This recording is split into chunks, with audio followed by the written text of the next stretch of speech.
Okay, so in terms of a generalised program, I think it's really good for people who don't necessarily have any weaknesses in their game. You know, if you're got a fairly good engine, you're fairly capable in all gymnastic skills, you're also fairly strong. There's no real need for you to go down that super specific route working on those weaknesses if you don't have any. A generalised program can cover all of those bases and get them all better at the same time, working towards a goal like the Open. Yeah, I think a good point as well is when you're looking at generalised programs is you get a lot of people who always think they need more, but the question that you've got to ask is, are you improving? If you're on a generalised program and you're still seeing really good improvements in your training and things are moving well, there's no reason why you need to change anything at that point. And then obviously if you feel like you're starting to plateau or there's areas that need specific work, that's when you've got to start looking at being coached and getting individualised stuff.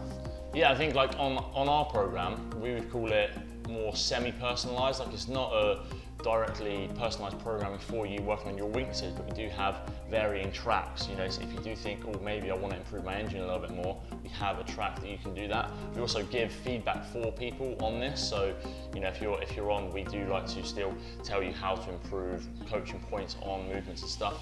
I'd say with a generalised program, ours and most are always going to be tailored to a goal. Say for instance, like the CrossFit Games Open, you can't put a generalised program out there that is tailored to 6 different competitions in a year because people just can't realistically do that. So when you have something big in the competition season that you know 99% of people are going to do, like the Open, that's what it's going to be tailored towards. So if that's what you want to do, that's where generalised program would be really good.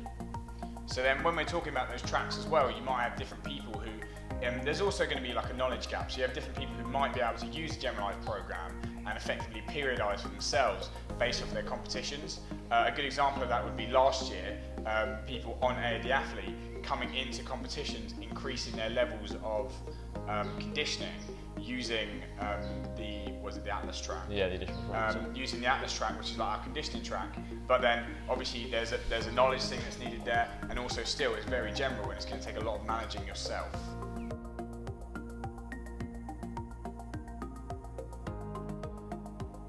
Now we're going to talk about who needs individualised programs. As we previously said, if you're making good progress on a generalised program, there's no need to change what you're doing until you maybe meet plateaus or you're not making the progress you want. This is going to be where it's really important to approach a coach or have an individualised program, because you're going to have work that is specifically tailored towards those areas where you've seen stagnation and not much movement. Yeah, totally. I think that also applies then to that same weakness work we said earlier. Like if you are on a generalised program but you have glaring weaknesses, maybe you can't do a ring muscle up, you haven't got good capacity in your strict handstand push-ups, or you're just fairly weak in your movement or in your strength. Individualised programming can be really good, so you have those specific areas targeted, properly systemised, instead of you just chucking in, I'm going to try and do some ring muscle ups here and there without any real knowledge behind it. And that's when a coach can really help you develop those areas that are maybe struggling or lacking behind.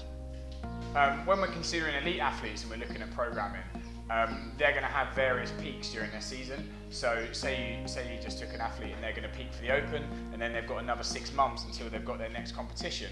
They're going to need all their training periodised and scheduled so that they are in their 100% tip-top shape for both of those competitions. And now that's the kind of organisation that you're going to have to pay someone for, and you're going to need basically their brain behind it, rather than you just using your generalised program to try and peak yourself at the right times. Yeah, totally. And I'm touching on that and on what you said earlier about managing intensity in a generalised program. Like I think something that we come across quite a lot is athletes coming to us who maybe have a demanding job or only certain times they can train in a week, stuff like that. And that again can be really hard if you're trying to design your own programming or following a generalised program which is set to 5 out of 7 days a week training. Double days are automatically set in. For you to change that yourself can often be really difficult.